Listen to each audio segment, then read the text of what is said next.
warahmatullahi wabarakatuh. Perkenalkan, nama saya Muhammad Nazarkan, bisa dipanggil Yasar, NIM 19060105. Baiklah, kali ini saya akan menjelaskan tentang sejarah pemikiran ekonomi. Yang sesuai silabus, yang pertama itu persoalan ekonomi, yang kedua batasannya, yang ketiga ruang lingkup, yang keempat manfaat mempelajarinya. Baiklah, saya akan mengkaji yang A dulu, persoalan ekonomi. Persoalan ekonomi. Manusia lahir dan adanya dengan kebutuhan. Pada awal peradaban manusia, kebutuhan ini terbatas dan bersifat sementara. Beberapa persoalan pokok yang diharapkan mampu dipecahkan lewat ilmu ekonomi antara lain bagaimana mengkombinasikan sumber daya yang dimiliki untuk menghasilkan barang dan jasa untuk memenuhi kebutuhan, dan bagaimana pula nantinya mendistribusikan tiap barang dan jasa tersebut kepada masyarakat yang membutuhkan.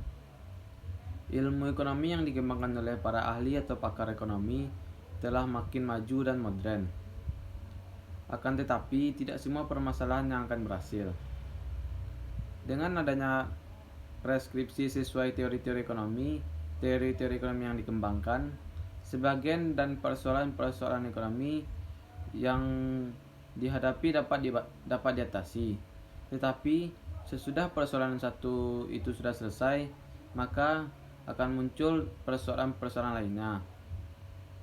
Konsekuensi bagi kita semua, kita perlu menggali ilmu ekonomi lebih dalam lagi, yang lebih canggih dan ampuh untuk digunakan untuk menghadapi persoalan-persoalan. Yang kedua itu batasan.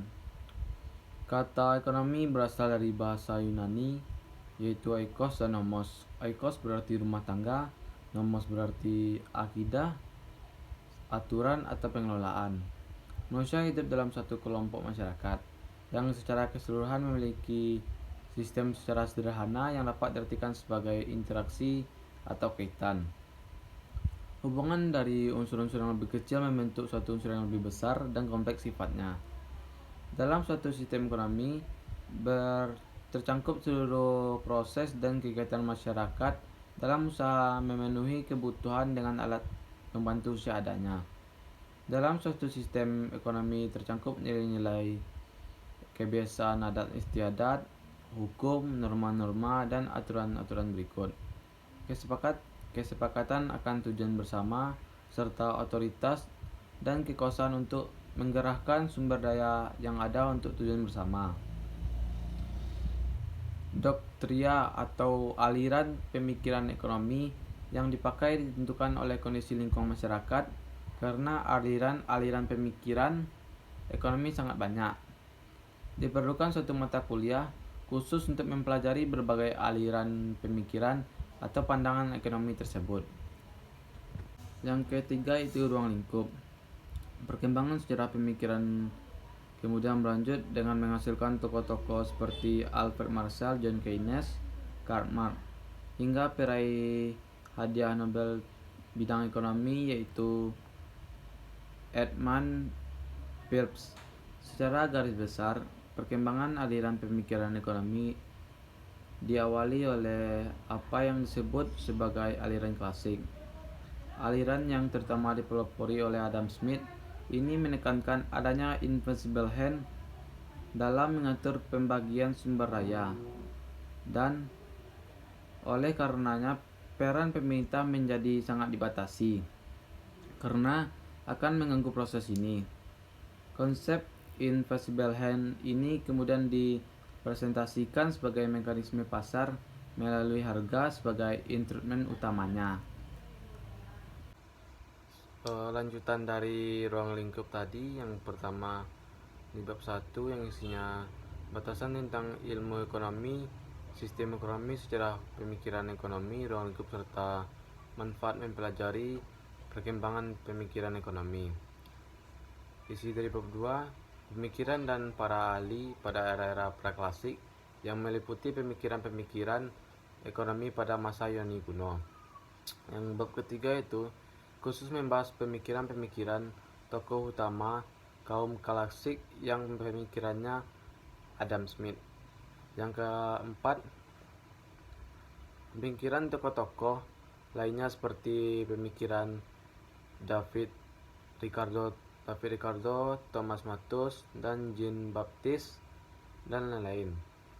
Yang keempat dan 7 itu pemikiran tokoh sosialis komunis pada bab 5, pandangan dan pemikiran ekonomi dari aliran sosial sebelum Marx.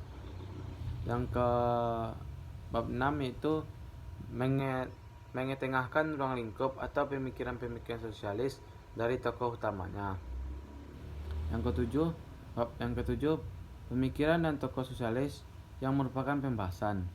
Yang bab 8-nya bagaimana pokok-pokok dan kubu neoklasik.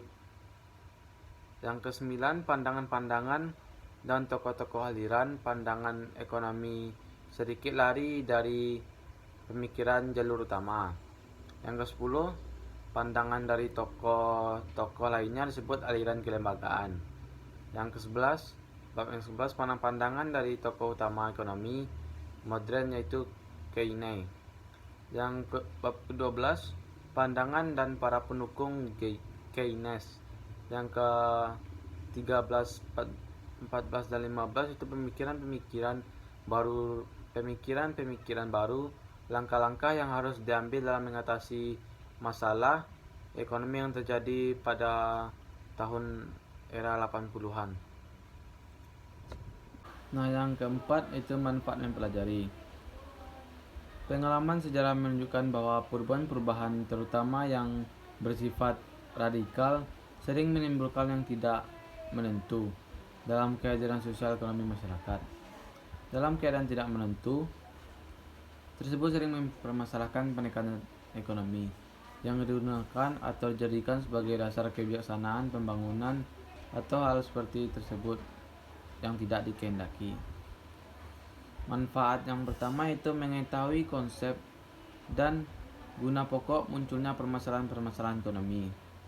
Yang kedua, agar mengakui sistem dan mekanisme memecahkan permasalahan ekonomi. Yang ketiga, mengetahui mazhab-mazhab ekonomi yang dikembangkan di seluruh dunia. Yang keempat, dapat mengadopsi sistem yang saling tepat dalam menerapkan sistem perekonomian, serta dapat mengembangkan sistem ekonomi yang disesuaikan oleh visi dan misi suatu negara. Baiklah, itu yang bisa saya sampaikan. Kalau ada kata-kata yang salah, kalau pengucapan yang salah, mohon dibenarkan atau mohon dimaafkan. Wabillahi taufik wal hidayah. Wassalamualaikum warahmatullahi wabarakatuh.